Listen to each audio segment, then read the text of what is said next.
It wasn't just a film. It was a monster. Jaws. All teeth and adrenaline, Jaws tapped into something primal. The film scared me to death. Bum, bum, bum, bum. It's scary. But making the movie was scarier still. There was a catastrophe going on. Battling through production disasters. I had never experienced anything like this before. We thought we were going to be there for the rest of our lives. To take adventure filmmaking to the edge and beyond. Steven was fired every day. When I thought, oh my God, what have I done? This is Jaws, the inside story.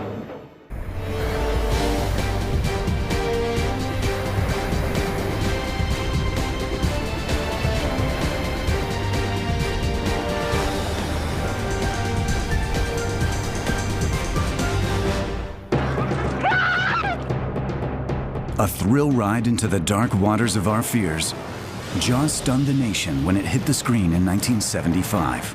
It would become the biggest grossing film of its time, the most successful movie that had ever been made. I don't know why Jaws was a phenomenon. He wanted to make a bullet, one story like that. It was effective as a suspense yarn. It was effective as an action-adventure movie. This is a movie that is so streamlined, that this killing machine of entertainment. I felt we had a really terrific movie. Jaws was definitely the first blockbuster. During the summer of 1975, the movie sunk its teeth into the American audience and would not let go. Lines stretched around the block. People lining up, not just around the block, but then around the block that was next to the block to try and get in and see this. I mean, it became this huge cultural phenomena. It was a simple idea, man versus shark.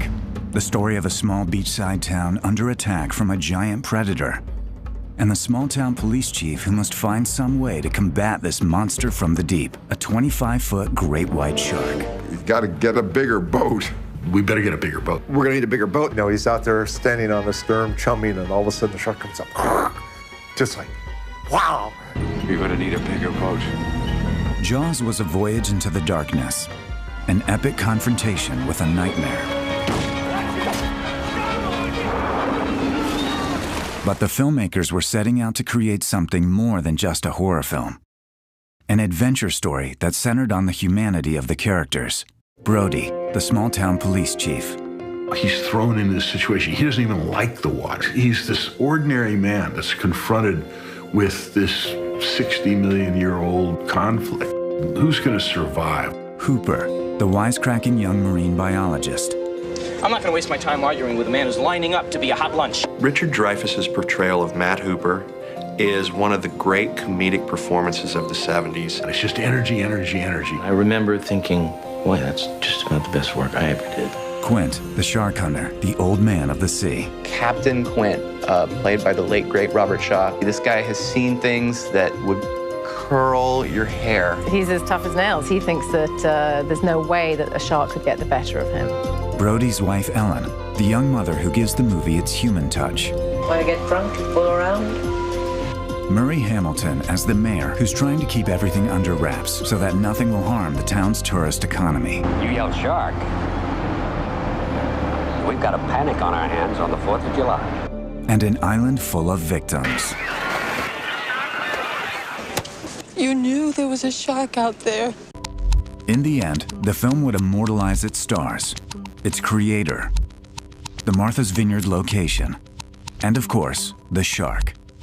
But this is one film that came close to not happening at all. And for those who created it, the making of Jaws was as much of an adventure as the movie itself, starting with a 27-year-old director who worried that this would be the movie that sunk his career before it even got started, Steven Spielberg. It was the hardest production I've ever experienced, and I still have nightmares about it. They started Jaws, big movie, without a script, without a shark, and without a cast. Shooting Jaws was really a living nightmare. I dreamt about it at night, woke up with that sick stomach in the pit of my gut. I felt that I was the eye of the hurricane. You know, all this fell on me. We were doing stuff that no one ever tried before. You know, we were winging it. Problems with sharks, boats, and the New England weather made the shoot drag on to triple the shooting schedule and more than double the budget. as the crew worried that Jaws might be a disaster film in more ways than one. It was almost a mission impossible.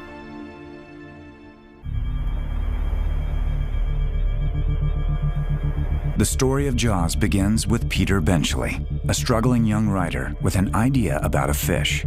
He was broke and down on his luck, and he was sitting on the beach, looking out to sea. That led him to think, what would happen if there happened to be a great white shark that came in and harassed a town? What if? What if? And I remember him telling it to me, and I said, Peter, that's just the craziest idea I've ever heard. I think of something else, honey. That idea changed not only his life, changed my life, David Brown's life, Steven Spielberg's life. That idea, it hit a primal chord. Producers Richard Zanuck and David Brown, fresh off a triumph with The Sting, heard about the hot new manuscript through publishing sources, including Brown's wife, Cosmopolitan editor Helen Gurley Brown. Zanuck brought it into their offices, and that's where a young director saw it. There was a big pile of white pages stacked about, 6 inches thick on his secretary's desk, and the top page said Jaws. And I didn't know what it was about. Jaws, it sounded interesting. Steven Spielberg was an ambitious young director with a few credits to his name. He had snuck onto the lot one day and eventually kind of wormed his way into getting a job. He did some TV. He worked on Night Gallery, which was like Rod Serling's show after The Twilight Zone. And that led to his first theatrical movie, which was The Sugarland Express. It's this couple on the run story starring Goldie Hawn, and it kind of tanked. Spielberg was no superstar at the time, but the producers sensed his potential. Steven knew more about moving people in the camera and the lenses and how to work out and block out a scene better than anybody. Dick said he said, there's already a director on the project, but I'd love your opinion of it. Will you read it? For Spielberg, the script struck a chord. It was similar in a thematic way to a film I had done for ABC Movie of the Week called Duel. It's like a prototype for Jaws. He's menaced by this huge 16-wheel truck on the highway. You never saw who was in the truck. It was just the fear that it could put in you. I came into the office the next, on Monday, and I remember saying to Dick Zanuck, look, if anything ever happens with this director that you've assigned this project to, if for some reason he drops out, I would love to tell the story. But the producers were sticking with their director, at least until one unfortunate meeting. I'll never forget it. The guy said, I have a clear vision of starting the picture. We're underwater, and then we come above water, and we see the town. And then the whale jumps out. And so eventually looked at him for a long time, we all did, and said, you mean the shark? Peter Benchley said, look, I don't want to work with a director that can't distinguish, the shark from the whale, from Moby Dick. So it came to me.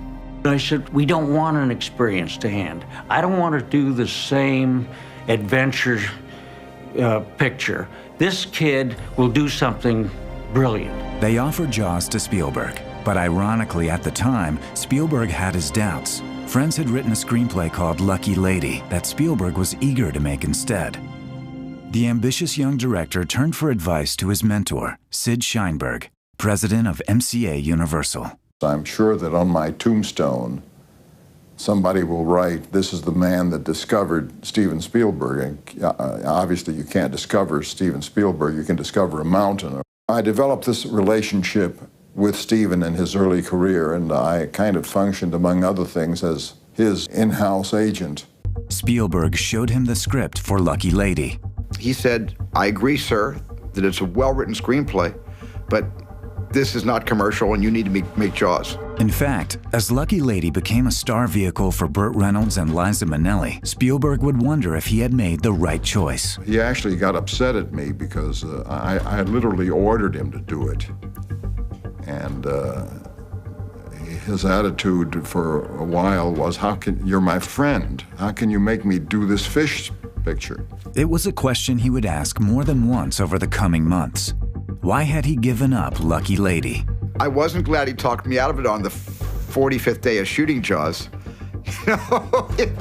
I kind of was almost angry that I was making the movie halfway through. Turning Jaws into a movie would prove an epic task, as filming on the real Atlantic Ocean would nearly break the entire cast and crew.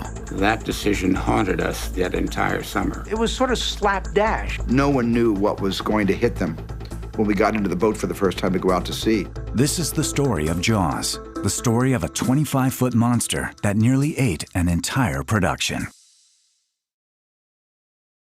Mr. Vaughn, I pulled a tooth the size of a shot glass out of the wrecked hull of a boat out there, and it was the tooth of a great white. The year was 1974, and Jaws was climbing the bestseller lists. But bringing the shark to the screen would prove a major challenge. In the history of movies, there had been films about mummies and monster gorillas, and even invaders from Mars. But no one had ever thought to make a movie about a giant shark and to do it on the open ocean. That was unprecedented. For young Steven Spielberg, starting his first big Hollywood feature, the key to the movie was how real it felt, how vivid, both the shark and the location. It was suggested to me that the film be shot in a big tank on the back lot of a studio. Other people thought we should go to a calm lake. I was the only person who basically insisted that we shoot it in the Atlantic Ocean. I mean, it was insane. No other film company had really done anything like that. It's crazy that they let him go shoot on the ocean. I don't think it would happen these days. No way. Lake water, pond water, tank water doesn't have the same texture or even violence that the ocean has. And this needed to be a convincing story about a great white shark, because if it wasn't, nobody would really believe it. The producers were worried, but Spielberg was adamant. No ocean, no film. That decision haunted us that entire summer. We fought the Atlantic Ocean day after day after day, and many's the day we came back with our tail between our legs. Meanwhile, producers Brown and Zanuck were also focusing on the shark. When they bought the rights, they had figured they could simply get an animal trainer. What they didn't know is you can't wrangle a great white shark. Could they have cast Jaws, the real shark, in this movie? No, I don't think so. I mean, I don't think you can sort of make them jump through hoops like dolphins. They were just starting to get a sense of the size of their problem when they brought their production team on board. Line producer Bill Gilmore and art director Joe Alves. Alves would be responsible for the visual concept of the film, the look of the shark, and the entire production. They just purchased this book called Jaws. And they're going to have some problems with it conceptually because it was this huge shark. And exactly how it was going to be done, they didn't know. Alves started drawing. I did a number of sketches, very, very large charcoal renderings of the various activities that were described in the book. To me, the only thing I really had to base that kind of thing on was Moby Dick. So a lot of it looks like Moby Dick. This was a front elevation of the shark when I started doing detailed drawings of the shark, but it became T-shirts later. Everybody we had a silkscreen made T-shirts. This is just an aerial shot of the shark and the boat size, just to give us a relative size scale. This was my first concept of 30-foot shark. It was a little too big. We made it 25, but that gives you an idea. Beast to man. The production team had to move fast. Early in 1974, with the novel at #1 on the bestseller list, the pressure was mounting to make the film as quickly as possible while the country was still interested. The first challenge, with Spielberg's decision about the ocean, they had to find a place to film. The right location for the fictional Amity Island. I had heard a lot about Martha's Vineyard as a small summer community that might suit this picture. I saw other areas I saw the Cape Cod area, and I saw Long Island. And Martha's Vineyard was quaint enough, and the Edgartown harbor especially was what we wanted for this picture. So it was sort of a joint effort on our parts to get ourselves in all this trouble. But not everyone on the island was thrilled. A lot of people hated it. They couldn't park, they couldn't move. There were crowds, there were boats, everything was discombobulated. With the location set, in spite of local objections, the focus shifted to the script, and the script was far from ready. To the best of my recollection, the first draft of the script was quite disappointing. We didn't really have a finished script. Peter struggled with the first draft of the screenplay, and Peter wrote about 3 different drafts. Peter came to me and said, I'm written out on this. This is the best I can do. And so I was sort of lost. I didn't know what to do. Looking for help, Spielberg turned to his producers. David Brown said, there's a writer who wrote a play, a great award-winning, Tony Award-winning play called The Great White Hope. And his name's Howard Sackler, and he's a friend of mine. And I said, great, The Great White Hope, The Great White Shark. You know, at least, you know, we're in the same genre. Spielberg and Sackler worked together for 3 weeks, laying out the foundation for the movie. It was a start, but Spielberg knew it had to be more than just a monster film. I basically went to a friend of mine, just a social friend of mine, Carl Gottlieb, who had written comedy, because I felt that we needed to have some kind of levity in this movie. I was working on The Odd Couple, the TV show in those days. I was a story editor. I was a comedy writer on television. So they sent me a copy of the script, and with a note on it that said, eviscerate it. I really wanted, you know, some jokes in my movie. I didn't want it just to be a dark sea hunt. I made an extensive set of notes and sent it to Steven as a memo. Said, hey, this is, you know, if we're working together, this is probably what I would do. Spielberg was having a working breakfast with Zanuck and Brown when he showed them Gottlieb's ideas. Steven called me on a Sunday morning, like at 9, 10 o'clock, and said, can you get over to the Bel Air Hotel and meet with Richard Zanuck and David Brown to talk about the script? And we started talking, and breakfast turned into lunch, turned into tea time, turned into dinner. The next day, he was hired as the writer. Peter blessed the day when they brought in Carl Gottlieb, because Carl was great. Even as Spielberg started casting the film, Gottlieb moved into the next room of the hotel writing away.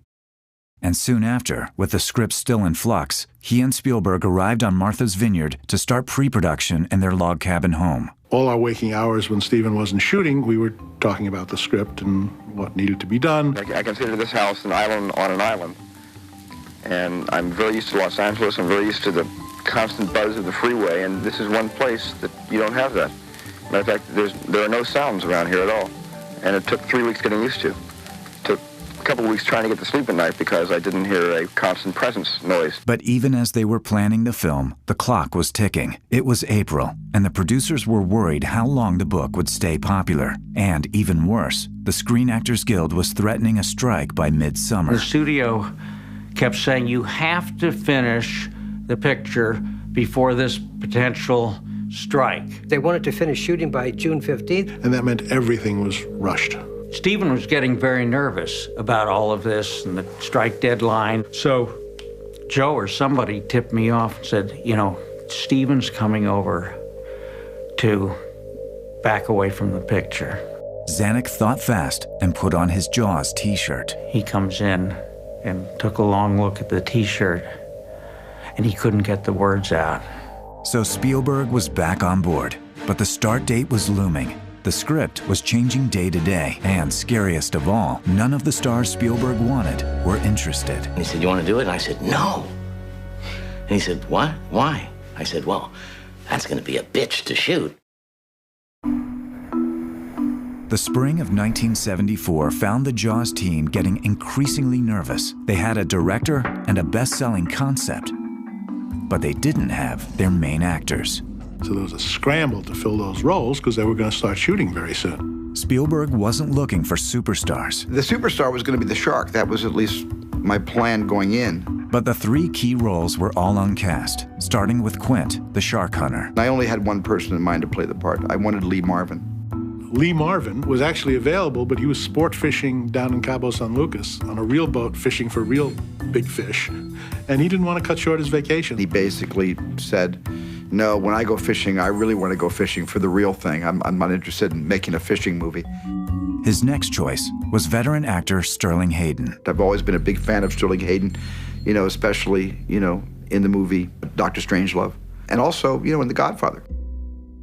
Sterling Hayden knew the sea, and he knew fishing. Before he was a movie star, he had been a sailor. But he had one problem. Sterling owed the government millions and millions in back taxes, and they would seize his salary. So basically, he'd be working for the government, so he chose not to do that. The producers kept calling and kept striking out. Everybody considered it kind of a schlock piece, and everybody passed. And it was Richard Zanuck and David Brown together that said, why don't you consider Robert Shaw? I think he'd be great.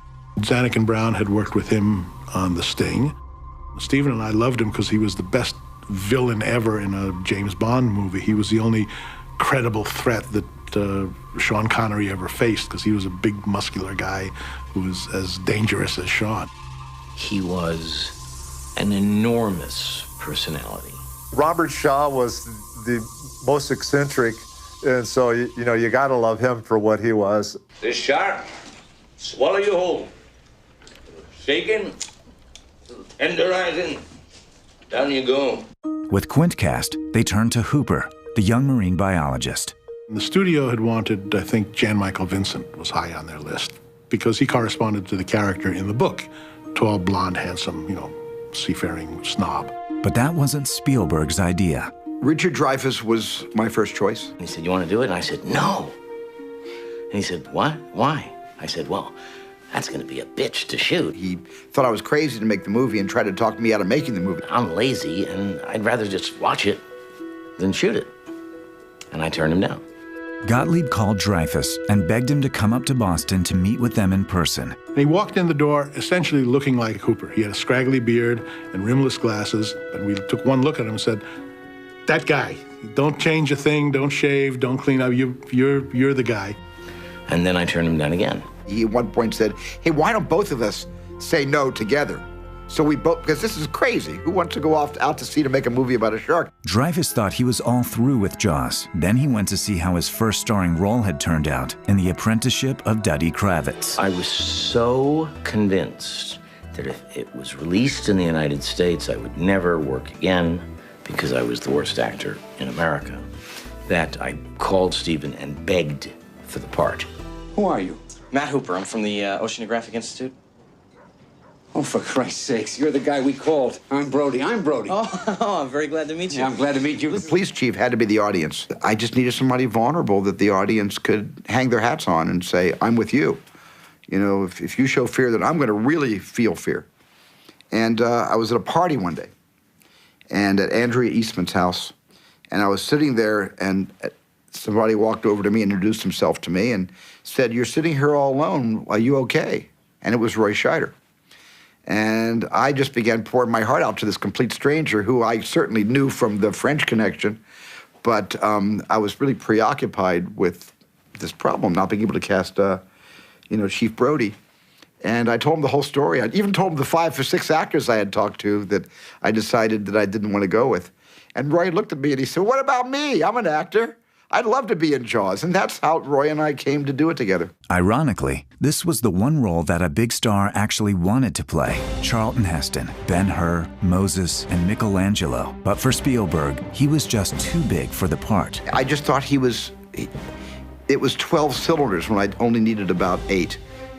For that particular part, I thought it was too big. I thought for Charlton Heston to play that part would be a little bit not fair for the shark, because the shark wouldn't last through the first act. Scheider was the man for the job. I've been thinking about for months. I've been thinking about in months what it's going to be like to be trapped in this boat while it's sinking. And what does a person really think when that happens to them, especially a character that's aquaphobic, as mine is, who doesn't like water at all. And I have nightmares about that, yes. He was a rock, and everyone relied on Roy being a rock. He was just a real pro. And I think any actor who's working on a project isn't only working on it during the hours when he's shooting it, he's thinking about it all the time. Scheider was paired with actress Lorraine Gary. I somehow said, "That's Roy Scheider's wife." It was just a very intuitive, quick decision. It felt like a real marriage, into its 11th year. Lorraine Gary was the wife of Sid Sheinberg, the president of the studio.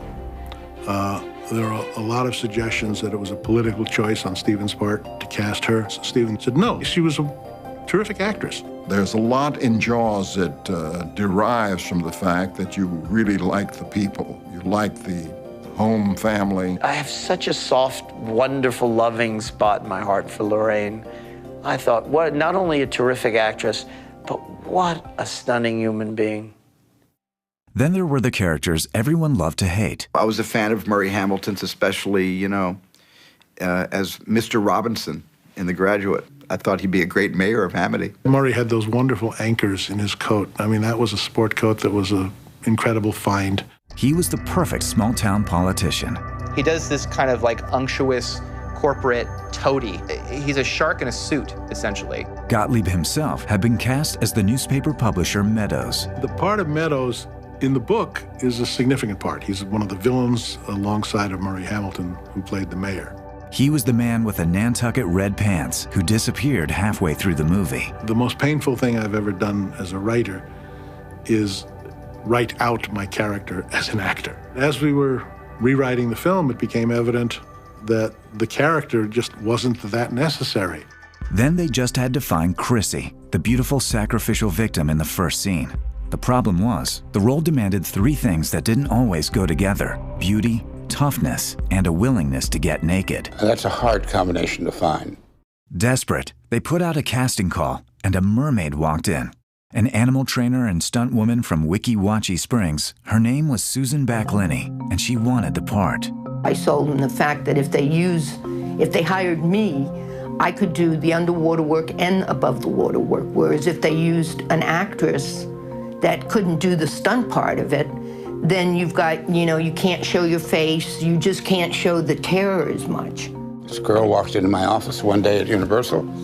She was very attractive, had a great body. They always make you get undressed, and I hate that. And I thought, well, maybe if I put a photo in my book, they wouldn't make me get undressed. I opened the folder, and it was her nude. And there she was standing in front of me, and I blushed like mad. So I rushed up to Steven, and I handed him the folder. He looked up at me and said, "Yeah, but can she act?" I said, "Steven, give me a break." On Martha's Vineyard, they had a cast, but they needed the star, the shark. And the shark was missing in action. They couldn't make the shark work. It kept failing and failing and failing and failing. The shark is not working. The shark is not working. Repeat, the shark is not working. It was May of 1974, and Jaws was just about to start rolling. Only one thing was missing: the shark. It was the key to the film. In my script, I had the shark in the first scene. You saw the fin, you saw part of the tail, you saw a little bit of the conical nose. The team had been working on it for months, but this was a production challenge no one had ever faced before. We had no way of shooting a full-size shark in the water. The special effects department at Universal said, look, we got too much to do. This is really complicated. I mean, it would take us 3 years. Nobody's ever built a 25-foot shark. Forget it. And besides, we had more important effects movies. That year, Universal's big films were Airport 75 and Hindenburg. Jaws was really looked upon as a $2-3 million horror film. I almost felt like they were hoping we would fail. Alves couldn't find anyone at any studio to build that shark, so he turned to someone who had just retired, Bob Matty. Bob Matty was probably one of the most interesting characters that I've ever met in my life. Matty had built the giant squid in 20,000 Leagues Under the Sea. Now, he started designing a shark on a moving crane. It took us 2/3 of the way through shooting to figure out whether, in fact, we had bought the right concept or the wrong concept. In fact, it wasn't just a single shark. We needed a left shark, we needed a right shark, we needed the head, and of course then we needed the sled shark where it would swim by and we'd see the fins. I think there was like 5 pieces that we needed to make. Later, the shark would get a name. Bruce got his name. It's my lawyer's name. I named the shark after my lawyer. He's still my lawyer, by the way. After months building the sharks on the West Coast, they were ready to ship them east to the special effects workshop on Martha's Vineyard known as Shark City. All systems were go on the shark, but when it came time to test it out, they had a disaster. The shark had worked fine in the freshwater tanks in California, but here in the Atlantic Ocean with the salt water, their electrical circuits started going haywire. Salt water is just, eats everything alive. But the team didn't give up. The entire shark system was remade using old-school pneumatics, blasts of compressed air to make the shark move. We had a big compressor on the boat, and the air goes down these big hoses. So somebody would say, snap the mouth. Okay, start it. The air would go all the way 150 feet out to the shark. And one lever would control the eyes, the fins. There were about 10, 12 guys pulling levers. It was an ingenious new system, But each day something would break and have to be repaired. A lot of times we put the shark in the water and it wouldn't move. We would have to get in and re-weld it, repatch it, re-bolt it, rebuild it, whatever. And one night Spielberg's pal snuck in and did some damage too. George Lucas crawled in, the jaw. Well, Steven was trying to work the thing. George was crawling in to see how the hydraulics work. So I think he tried to close the jaws on George or something like that. And the shark broke. And we all ran away like bad little kids. All the while, Spielberg was intent on keeping everything about the shark a secret, until the day the secret was blown. Somehow a copy of the carcass of this wooden shark, plastic shark, got into Time magazine or someplace. Not only did they print that there was a shark and we were building the shark, they snuck into the boathouse and they took a picture of the wrong side of the shark with all the mechanics. The picture got out and wound up in Time magazine. And it was very upsetting. I thought he was going to kill somebody. He was absolutely convinced that that was a fact worse than death. I always thought that if the audience knew that we were working with a big mechanical shark with hoses and tubes coming out of it in all directions on a big kind of gantry with a crane arm that was meant to thrust it out of the water, they could see who was actually in the booth pretending to be the Wizard of Oz, that everybody would not want to come see the movie. They would not want to come see the movie about a mechanical shark. An even greater concern for Spielberg, with the movie about to start shooting, even with the changes in technology, the shark still wasn't working. Well, we spent the whole movie worried about believability of the mechanical shark. It was a joke among the crew that you didn't have to worry about this shark because it made so much noise and went so slowly that, you could get out of the water and you could get off the island before it could get to you. It kept failing and failing and failing and failing.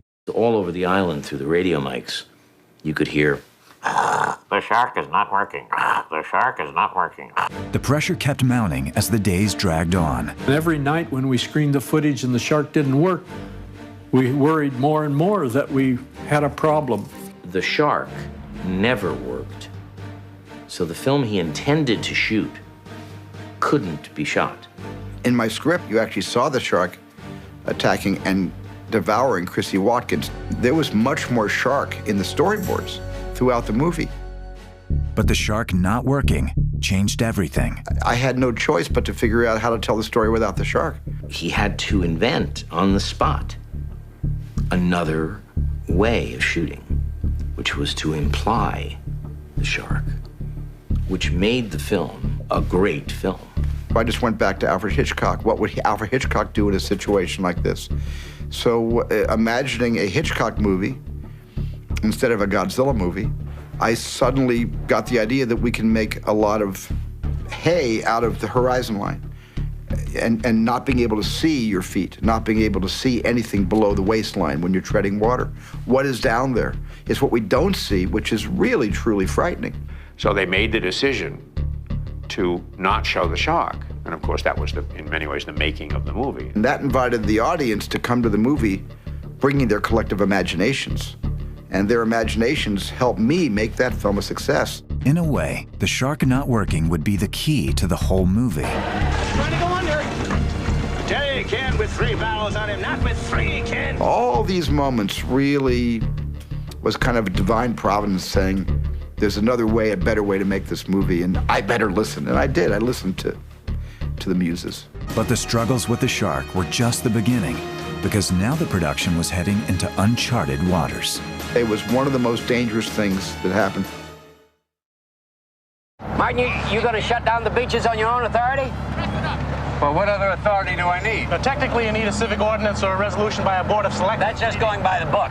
By the late spring of 1974, the Jaws production had taken over Martha's Vineyard. It was like the circus came to town. It was the biggest thing that I'd ever seen. As the crew settled in, Spielberg and Gottlieb were trying to build a script.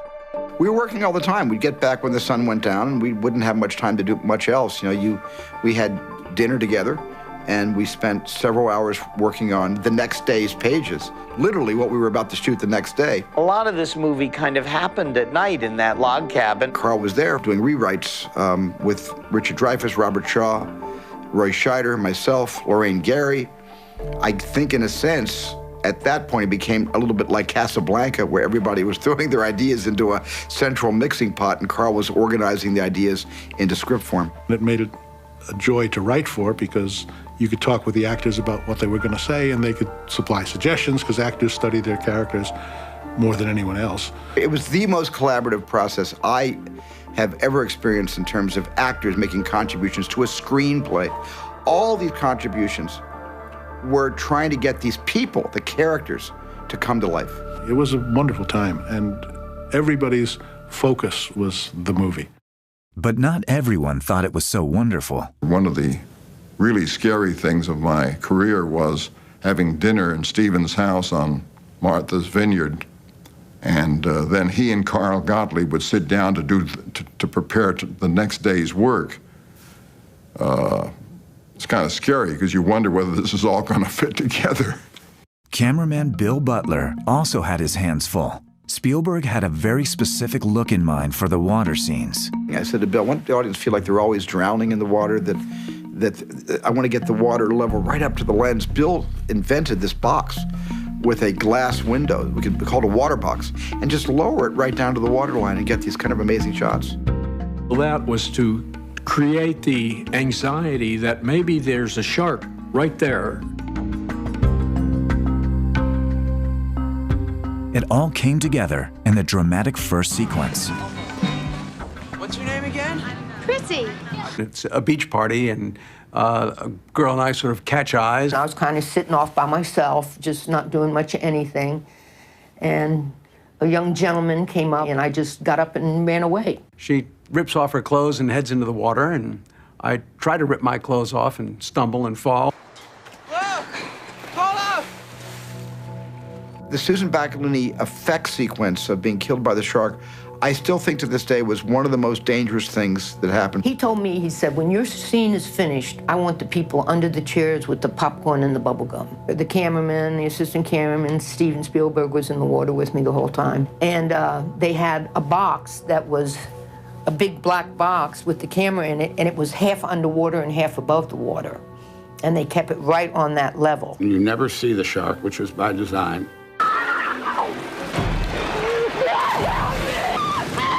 She was actually being tugged left and right by 10 men on one rope and 10 men on the other back to shore. And that's what caused her to move like that. They attached me with cables and ran cables from the beach all the way out to pilings. And then they just did the jerking back and forth part like that. Putting the girl on that pulley and having her, just the idea of it was more horrifying than seeing the shark. If 10 people pulled at the same time, everybody warned me the pure power of people pulling on her body in two different directions. You would really hurt her back. So that was a very dangerous thing. I figured screaming like I was, if something did happen, nobody would know it. Nobody would have known to come help me. It was so terrifying to see her dragged back and forth and then under, that it mesmerized the audience.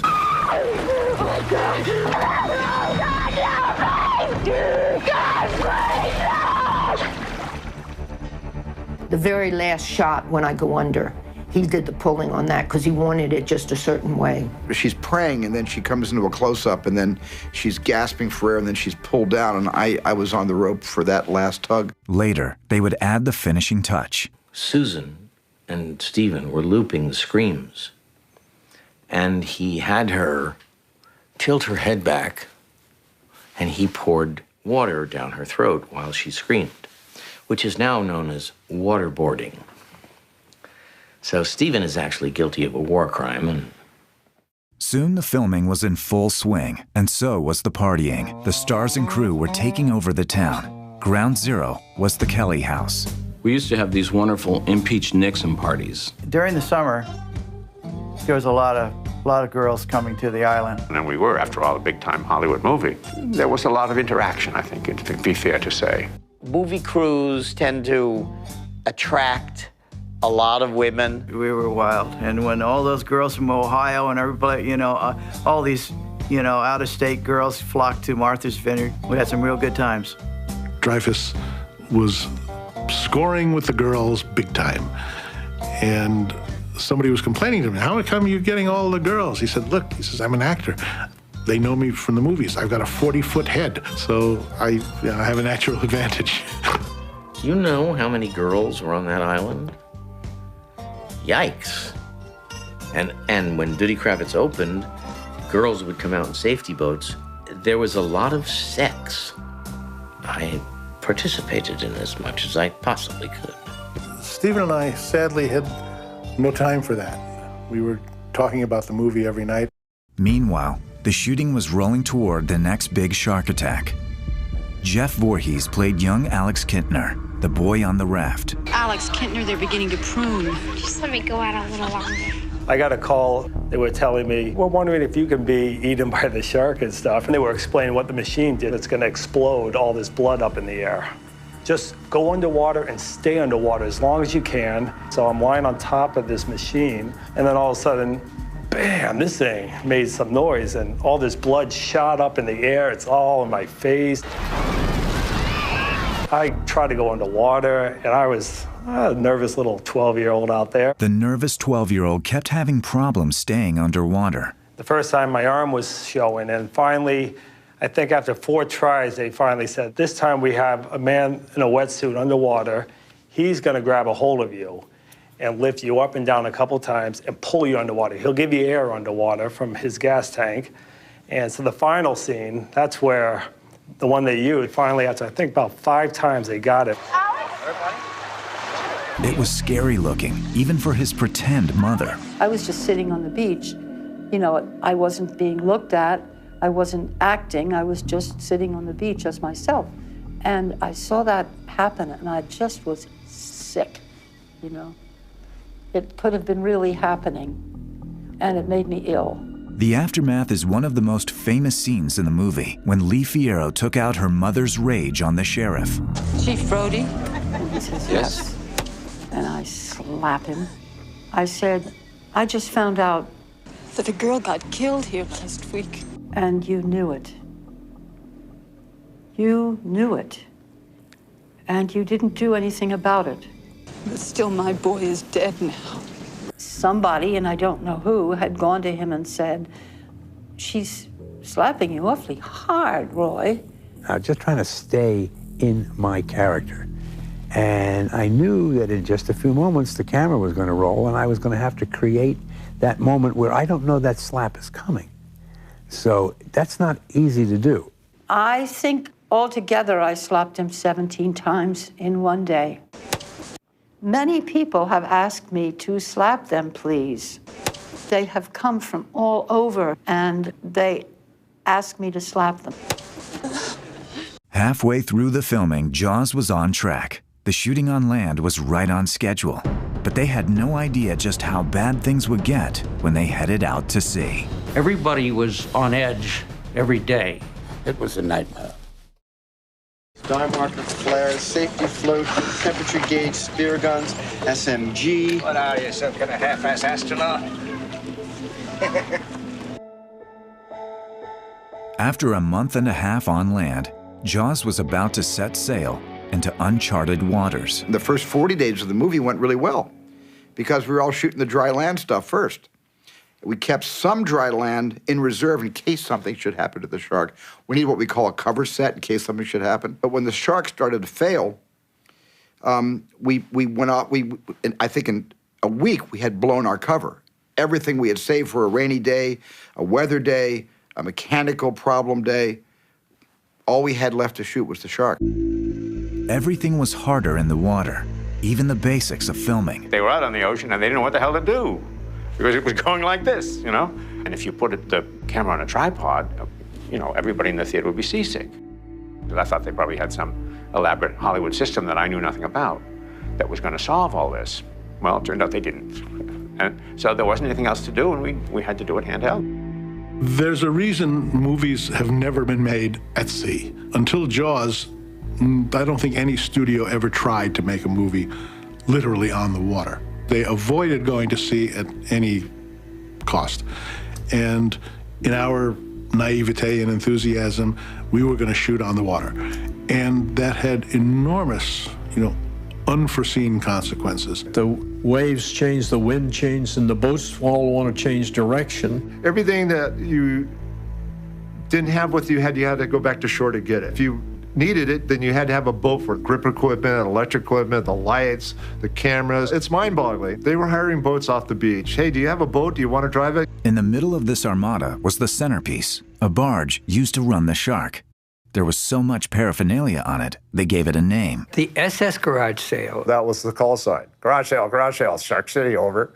Garage Sale was a custom-built island that housed all the equipment that were the controls for the Shark. And the first thing you did when you went out, you had to lock down the garage sail, throw some anchors over, get them locked in, and then you have to get the fish down in the water, get the lines run. The team would go out early in the morning, before first light, to set up the shot and position the boats. We had anchors all over the place on the 30-foot deep sandy bottom. But when the current was raging, it would drag the anchors. Bill Butler would pull up, and first thing you would hear is he'd take a look and go, "It's in the wrong position. The sun is way over there now."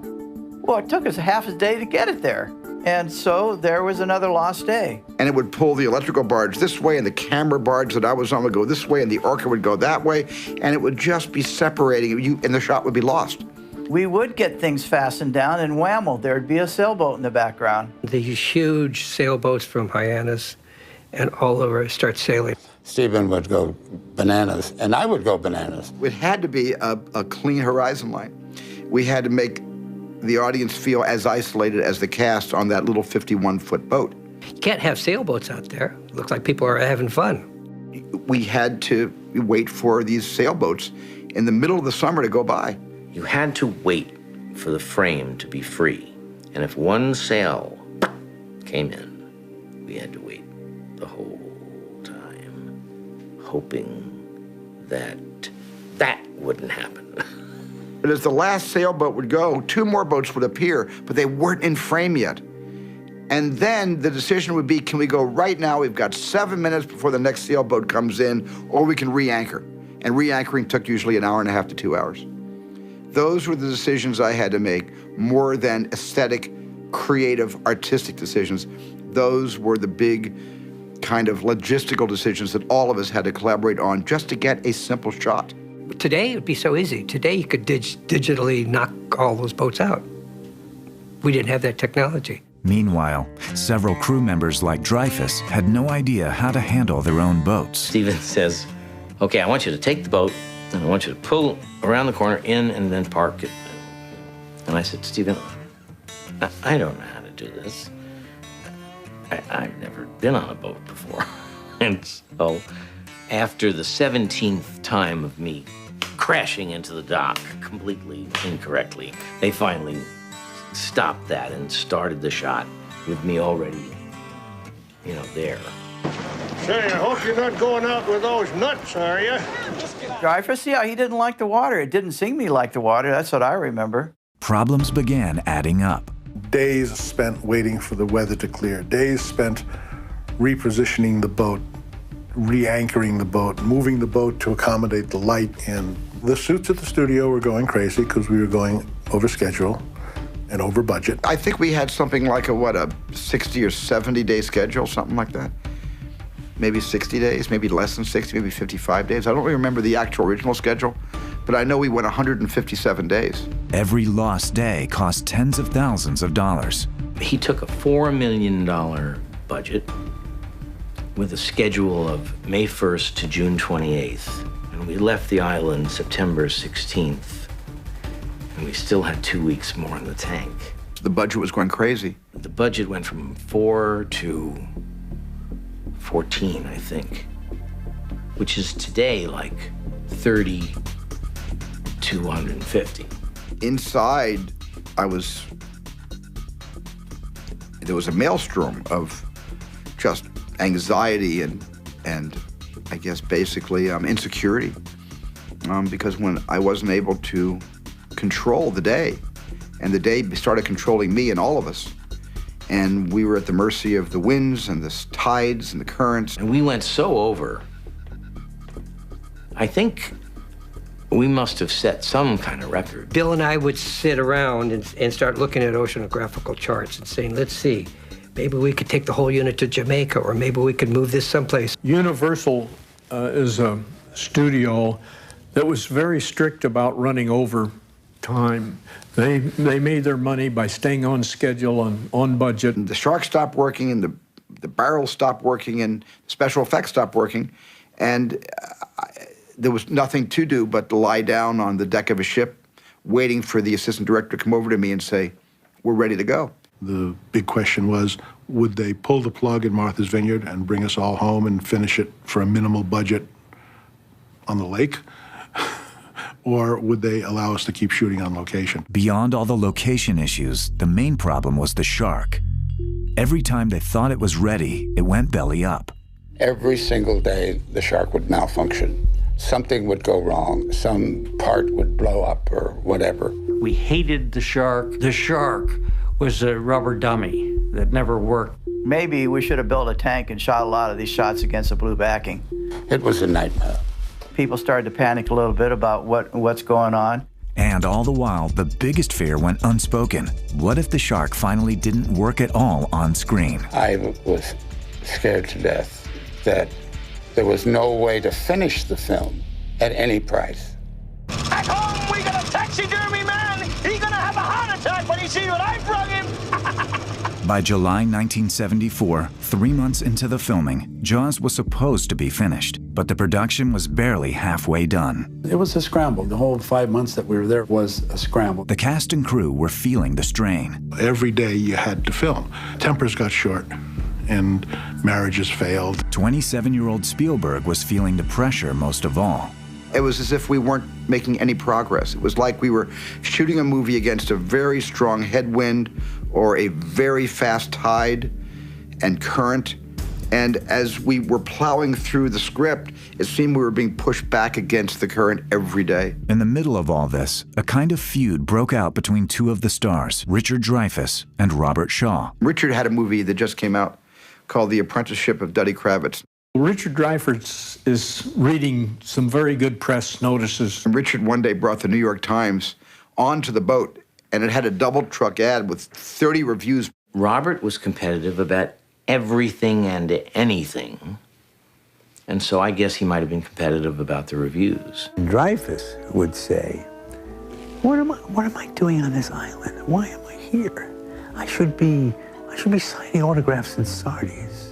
I should be feted all over New York City. That did it for Robert Shaw. That was, I think, the beginning of the great Dreyfuss-Shaw feud. Shaw was a troublemaker. Shaw was an instigator.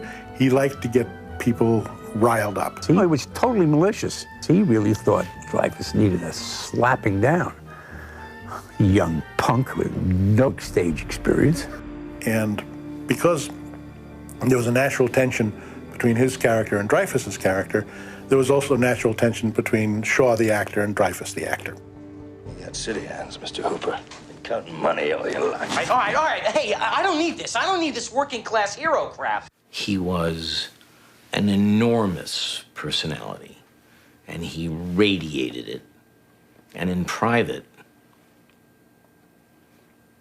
he was the kindest, gentlest, funniest guy you ever met.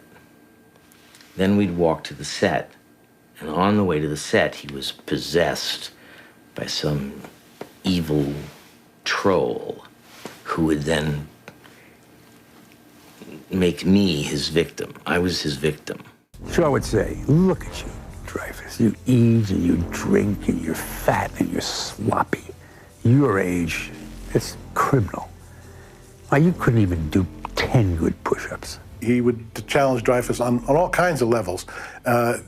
His favorite, one great trick that he did to Dreyfuss as an actor is just before they'd start rolling and have to be seriously acting, Shaw would lean over to Dreyfuss and say, mind your mannerisms. Then they'd start shooting. And Dreyfuss, of course, would be trying to mind his mannerisms and be present as the actor. When you're competitive with someone who's 3 times your size, and who was already given one of the greatest Shakespearean performances in the world, it wasn't hard for Robert to get my number. Robert would basically humiliate Richard into taking a chance. For instance, Robert would say, I'll give you $100 if you climb to the top of the mast on the Orca and jump off into the water. And then one day, he was coming down the gangplank. He had a glass of bourbon in his hand, and he said, help me out, will you, Richard? And I said, you want me to help you out? Yeah. Richard took the shot glass out of Robert's hand and threw it out the window. At which point, every drinker on the crew went, ooh. That was the shot heard around the world. It got ugly. It got ugly. But it was also Quint and Hooper living out that relationship as Shaw and Dreyfus.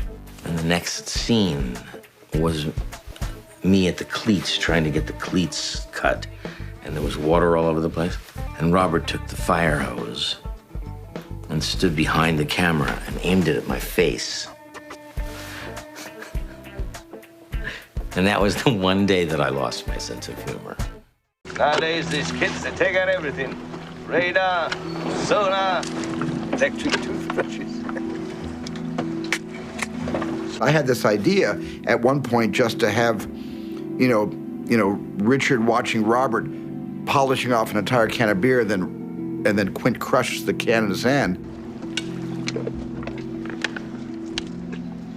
I said, take your styrofoam cup of coffee and crush the styrofoam. Got such a laugh, I can't tell you. As the weeks went on, all the cast and crew were going a little crazy. People got very cabin fever, as they call it. And how do you psych yourself up for this kind of regimen every day? Scotch, vodka, gin, whatever. No, we all have different methods. I do tend to drink when totally bored. Roy does exercises, Roy Scheider, and sunbathes. Scheider does that, and Dreyfus talks. Dreyfus just talks interminably. One of the reasons why it takes such a long time to make a picture like Jaws is because it's not the time it takes to take the take that takes the time. It's the time it takes between the takes that takes the time that takes to take. Day by day, Jaws kept getting further and further behind. For most of the time, the industry thought that there was a catastrophe going on because we went over and over and over schedule. Then one day, the ship just started to go down. Literally. They had actually built two boats called the Orca. One specially designed to sink at the end, but this was the other one. The one with all the actors and crew on board. They said, the Orca's sinking, the Orca, and you rush out there. And he said, Bill, the Orca is apparently sinking. Apparently sinking? It was going down like a rock. I had him screw a bolt into the backside of the boat and then tie that line to a motorboat and have the motorboat just take off, and when it hit the end of the line, it would rock it over as if a huge shark had hit the bottom of the boat. And it popped one of the planks out. When the barrel started to go down, the entire bottom of the Orca pulled out, and the boat began to sink. And the water was coming up, and I had the camera, and I began to get really quite angry because it seemed so obvious that somebody should take the goddamn camera before it got wet. I was able to come up and grab one camera, and Eddie Serkin grabbed the other camera. We saved the cameras. One magazine case fell in, or they didn't grab it in time or something. And one magazine case did get wet. And then they got the film, put it in fresh water, shipped it to New York, and they were able to save the film. And Steven was sending safety boats to get us off the boat. Everybody's yelling, get the actors off, get the actors off. The boat's going down. And there was a 70-year-old sound man with a $50,000 Nagra tape recorder. John Carter had his Nagra, recorder over his head, and he said, I won't say the word. He said, blank the actors, save the sound department. And you could hear Steven on the bullhorn going, get the actors off the boat, get the actors off the boat. And I yelled, Steven, he's 70 years old. And the guy looked up and went, that's a wrap for sound. A young Spielberg was being tested in ways he never imagined. He'd call all the time and tell us all the misery, all the things that were happening and how terrible it was and how everything broke. The kind of difficulty that Jaws had with the weather and the shark, it permeates everybody. It just becomes a nervous set. And I think there was a considerable amount of fear. Sea conditions have been so impossible that it's really hurt our schedule and, put a general somber note behind the scenes on the production, because we've been here 105 shooting days. And we were only scheduled for something like 65 or 70. What we didn't know was that he would put a piece of celery under his pillow every night. That was his good luck thing. And he, had to lay there every night saying, they're not really firing you. They're not really firing you. At times, especially when you're by yourself at night, it weighs more heavily than during the working day when your mind is on getting good film. And it's sometimes at night you realize that it's a great responsibility and you're juggling a lot of cash. And it's sometimes very frightening. He was busy trying to keep an insane production from essentially melting down. I would call either Wasserman or Scheinberg and report every day. At times it became very nasty and threatening and abusive. There was a lot of threats on both sides. I think he was terrified, probably afraid that one day somebody was going to come fire him. People didn't think they could make heads or tails out of the footage. It had gone way over schedule and way over budget. There was a point where he thought he would probably just be yanked from the movie and they'd bring in someone else. I watched a boy become a man because he was threatened with firing every day. There were, people second-guessing him at all times. He never gave in to the stress, except that he bit his nails. That was it. One night, Spielberg went to a dinner on the island. An actress came over to me and she said, everybody's talking about this movie back in Hollywood, and they're saying this is the end of your career. And they're saying that you're so far over budget and schedule, nobody's willing to hire you after this. And I left the party. I was devastated. And I went back to my log cabin and just sat there and felt sorry for myself. We were dying and we were taking all the calls from the studio. And I never let Steven know. He had enough problems. There's an old saying in vaudeville, never let him see you sweat. I shared a house with him. I knew that he was sweating because we were both anxious. But it never came out in front of the crew. I would take the abuse from the studio and dish it back to them.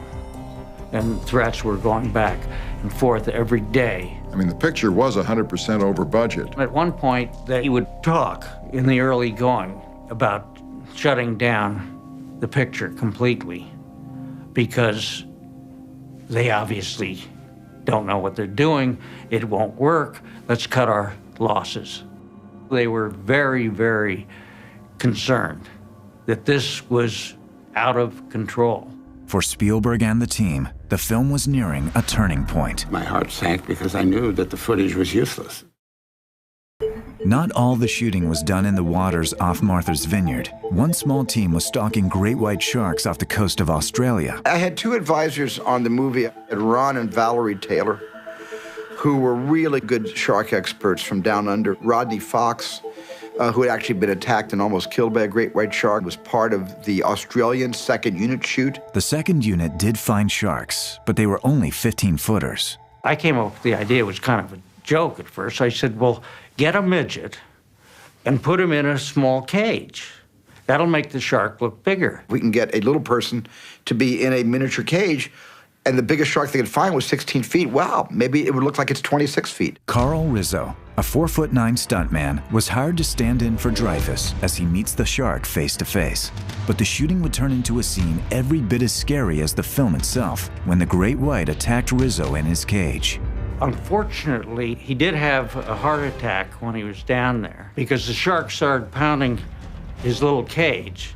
And, the bars were very small. It was a little frail cage, and he survived. The big problem was he got down into the cage, big shark came, he sort of panicked, and he sucked up all the air. And I went to Bill, I said, Bill, I screwed up. I didn't realize that small people still breathe like big people, and he only had like 8 minutes of air because the tanks were so small. The next day, a call came in with more news. He said he shot the most exciting shark footage he had ever seen. The shark got into the breakaway cage and did all this incredible stuff. And as he was telling me this, my heart was sinking because I had to get to the next question, which is, Ron, was the little guy in the cage? And he said, no, he hadn't gone down yet. And of course, my heart sank because I knew that the footage was useless. We looked at the footage, and Dick Santa said, where's Hooper? Well, Hooper's supposed to get eaten, you know? Without the double in the cage, we couldn't use it. In real life, and Ron and Valerie were underwater with their underwater 35mm cameras, getting the shark that was stuck on top of the cage and was started to roil to try to work its way out of being trapped. It was really powerful stuff. In the screenplay, Hooper dies, but this footage was so strong, Spielberg decided to change the story and let Hooper live on. A great white shark off the south coast of Australia rewrote our script. The final sequence was so intense, even the Taylors couldn't tell which was their great white and which was Bruce. Of course, the most intense shark scene had no shark in it at all, just the three key actors, and one of the most harrowing stories anyone had ever heard. The real-life story of the USS Indianapolis. The initial idea came from the interim writer.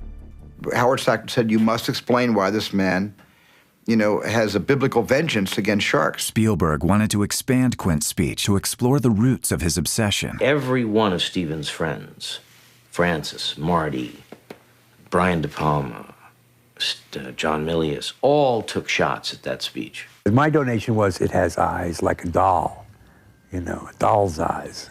You know the thing about a shark, he's got lifeless eyes, black eyes, like a doll's eyes. I remember sending it to my friend John Milius. And I said, John, read the script and maybe you can help me. So John actually read the whole script and made a lot of interesting changes and adjustments. One day they were shooting and he and Rick Dreyfuss called and they said, we got to have this reason why he hates the sharks. And so I just sat down and wrote it out. When he got hold of that speech, he wrote a brilliant 8-page soliloquy about the sinking of the Indianapolis involving Quint, being on the Indianapolis when it went down. The explosion is like the dinner bell, and the sharks are going to come and there's lots of people in the water to eat. Robert was the one that cut it down to 4.5 to 5 pages. He was the one that organized the long Milius version and got it down to a length that we could actually commit to film. It's just one of the most harrowing of all World War II stories.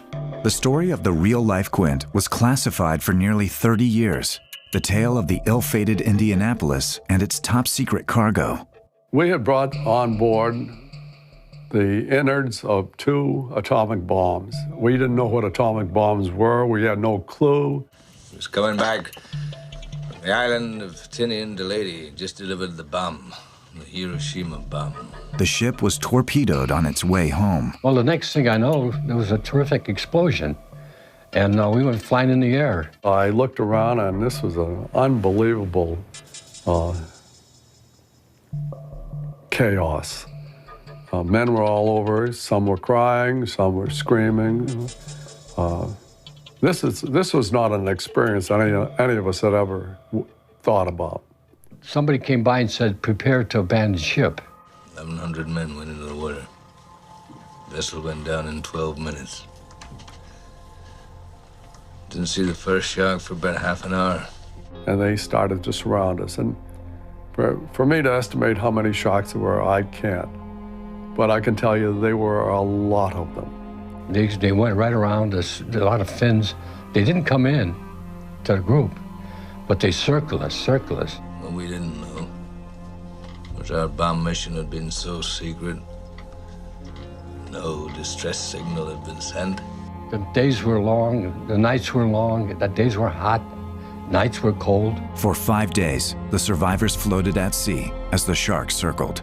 And men would they would drink the water, get delirious, swim out, and the sharks would get them. And it was gruesome.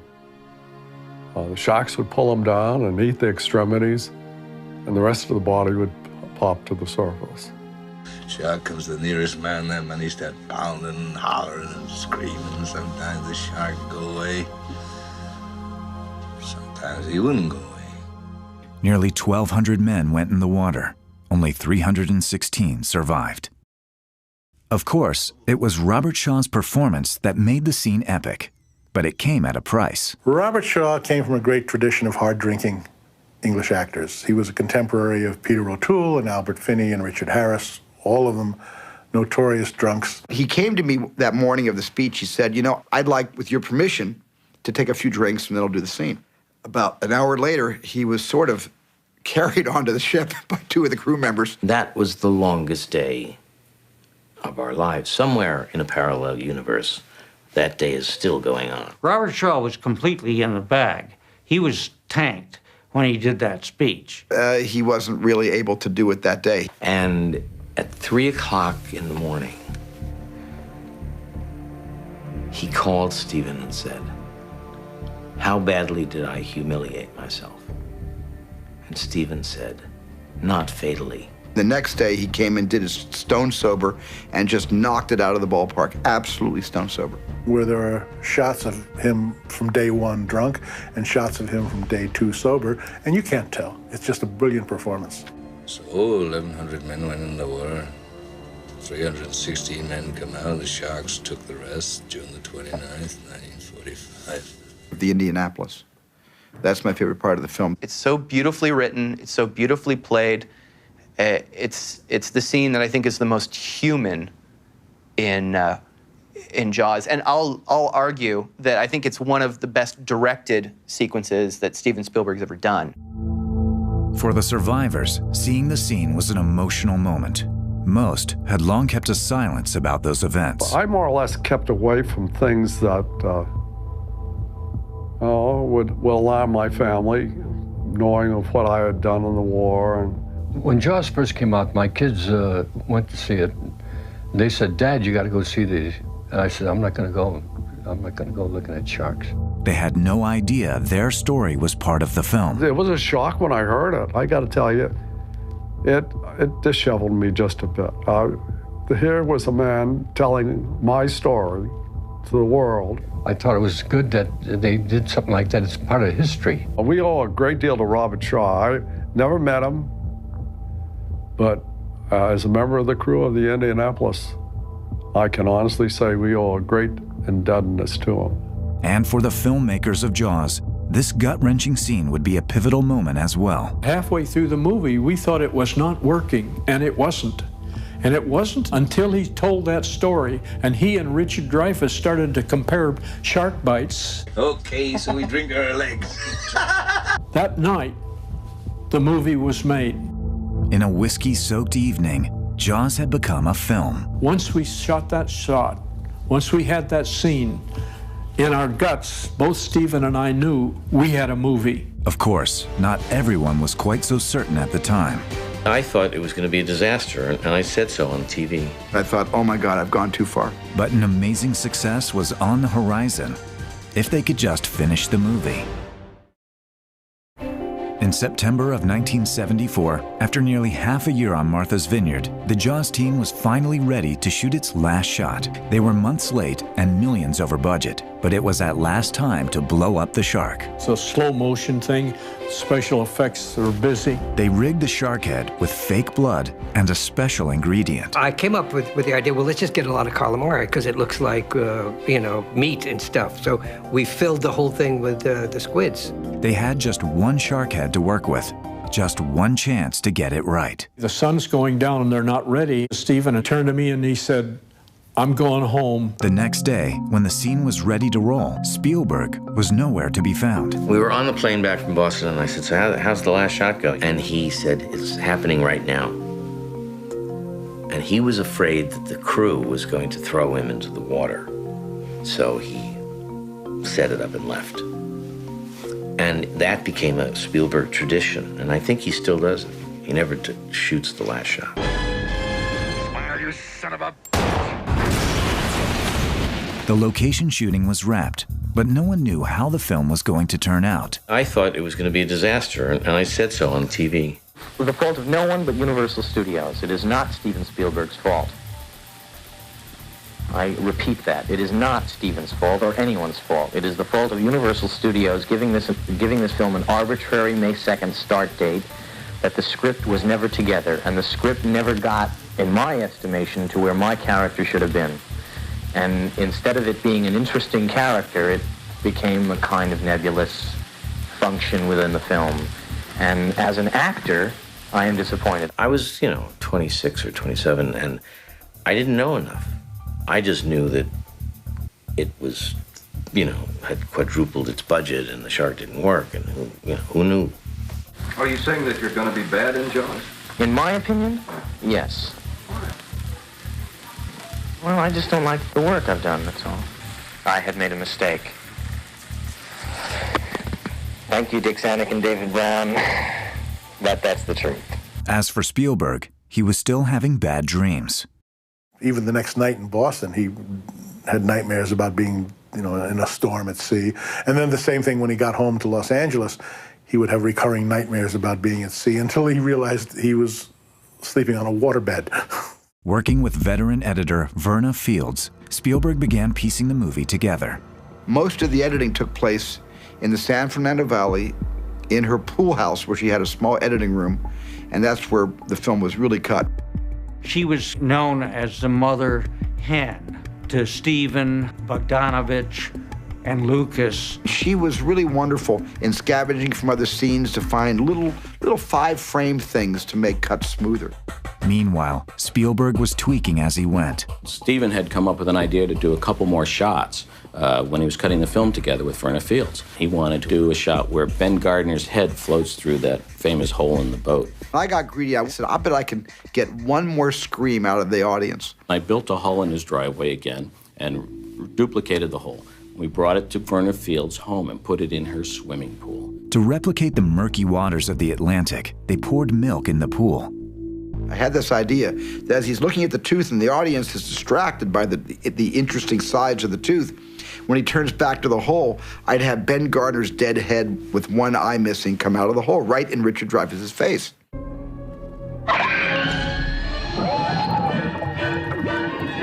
The last key element was the score.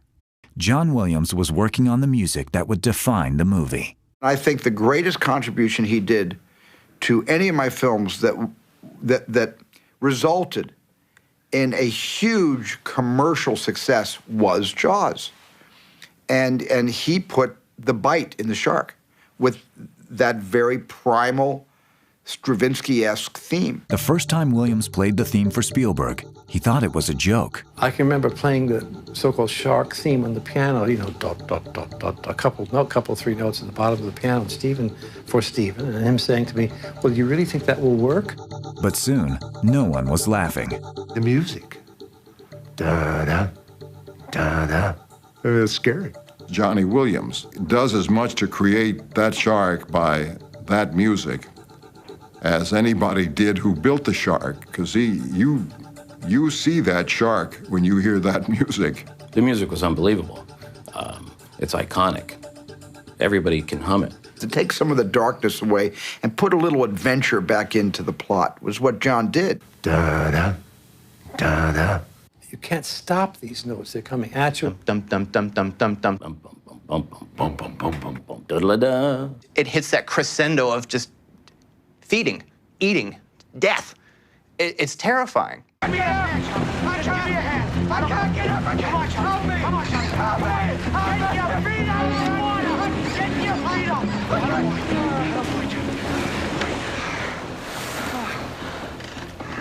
Insistent repetition of 2 or 3 or 4 notes gives us this sense of not only propulsion, but an unstoppable, primeval force. If you went swimming and I started playing that music, you'd run out of the water. The night of the first public screening, Spielberg and the producers were certainly terrified. I had no idea commercially how it would perform. Of course, the movie lost all this money, and the 157 days of shooting was for naught, and the studio was, in the red, then of course I probably wouldn't have gotten another job. Steven and I were sitting next to each other, and we had never seen or heard an audience reaction. I was too nervous to watch it from my seat, so I watched most of the movie from right near the curtain So if it wasn't going well, I could just take one step back and I would be out in the lobby.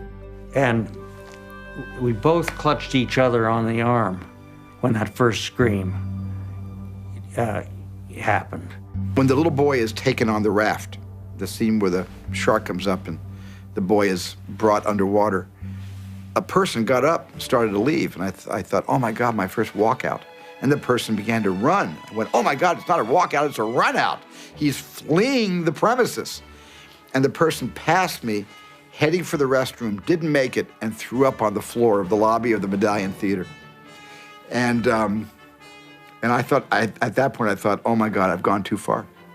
I should have edited this picture more. What have I done? People were seeing Jaws for the first time and jumping out of their seats and, throwing up and running out of the theater and buzzing with excitement. But then when the audience started making noise and going crazy and screaming and yelling and clapping after every big scene, I knew that I could go to work again. I can remember at the end of the film, everybody in the theater standing up and cheering, actually cheering. We walked out of that film, and there was Richard Dreyfuss, and we stood on the New York street, and Dreyfuss was screaming, "We did it! We did it! This was great! It was great!" Because there'd been a year of tension leading up to that, and we never knew whether we actually had it. But that first scream told us everything that we needed to know. It was amazing. The movie would go on to break every attendance record, becoming the highest-grossing film of its time. Audiences loved it. I think Jaws is a perfect film. It was something that happened during our time that can't be replicated. It's like lightning in a bottle. You've got that slow climb up to the top, and everything seems fine, it's slow, and then you hit the first drop, and then boom. And you feel the earth drop out from under you. And that's what Spielberg does to an amazing degree in this movie. He really just kind of lulls you into this false sense of security, and then boom, just kind of hits you with that. One secret to its success, Jaws was released in a brand new way. Roy Scheider, Robert Shaw, Richard Dreyfuss. Jaws. See it before you go swimming. Studio execs Sheinberg and Wasserman decided to open it nationwide on hundreds of screens across the country simultaneously. It had never been done before. I felt we had not only a hit, but I felt we had a really terrific movie. We opened it in what was then considered a very wide opening, 440 theaters. This country was taken over by Jaws. When coupled with a nationwide marketing campaign, it created a box office smash. People were Jaws crazy. They were seeing sharks. They were buying Jaws jewelry. They were buying Jaws underwear, Jaws posters, Jaws cups, Jaws games. It was one of the first times in history that a film actually had the merchandise that went along with it that did so well and became kind of its own business. It's the first picture that I can remember that owned the summer. This film played in theaters for close to a year. Like, it was there forever, and it was #1 on the box office charts forever, and it just kept piling money in. I loved going to a theater on Broadway in New York, and then going to a theater in the San Fernando Valley, and then being in Dallas again and seeing the movie playing in July in Dallas, and then I saw the movie play in December. It was still playing in December all over the country. For the cast and crew, and even the audience, Jaws is the movie that changed their lives. The success of that film gave me ultimately freedom to make any movie I wanted to make. 35 years later, it's clear that Jaws dragged the audience and everyone who worked on it into uncharted waters. It was fun to be part of something so big. Peter and I would meet scientists all over the world that got involved in marine biology because they had seen Jaws. Above all, Jaws was the film that changed Steven Spielberg's life. The movie he thought might destroy his name in Hollywood ended up making it. That's when the name Spielberg became a household name.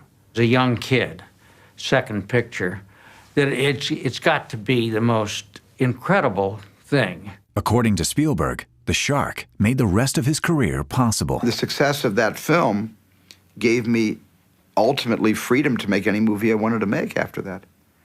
And I don't think with the success of Jaws, anybody would have given me a chance to make Close Encounters of the Third Kind. The movie wasn't just a success, it created an industry, a series of sequels, Jaws 2, Jaws 3D, Jaws the Revenge. As for Spielberg himself, he went on to direct the long list of hits for which he is known, from E.T., Jurassic Park, and the Indiana Jones movies to Saving Private Ryan and Schindler's List. Other young directors too were inspired by Jaws. It's mind-boggling. Kevin Smith, Bryan Singer, Steven Soderbergh, all of these directors, Eli Roth, they got in the business because of Jaws. The movie made its headliners into full-blown stars.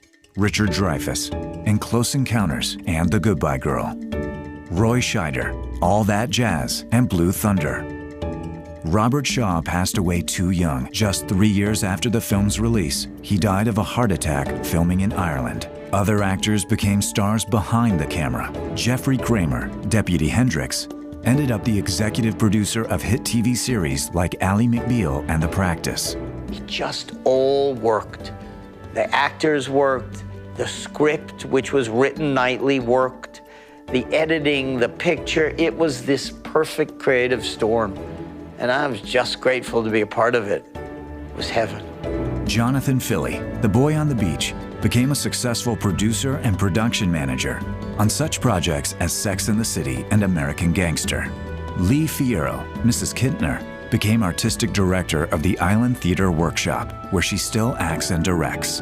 I don't think any of us had any idea what a sensation this movie was going to create and what a blockbuster it would become. None of us knew that.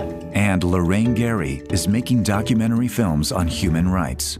Behind-the-scenes players on Jaws would have a major impact all through Hollywood. Sid Sheinberg ran Universal for 3.5 decades. He is still producing. Producers Zanuck and Brown went on to turn out some of the big hits of the past decades, from Driving Miss Daisy to The Verdict.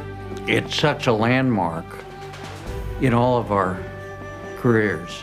I'd had a whole life before in the business, but still it was a highlight of mine. Jaws and Spielberg became synonymous, and the rest is history. And 35 years later, fans still love the movie.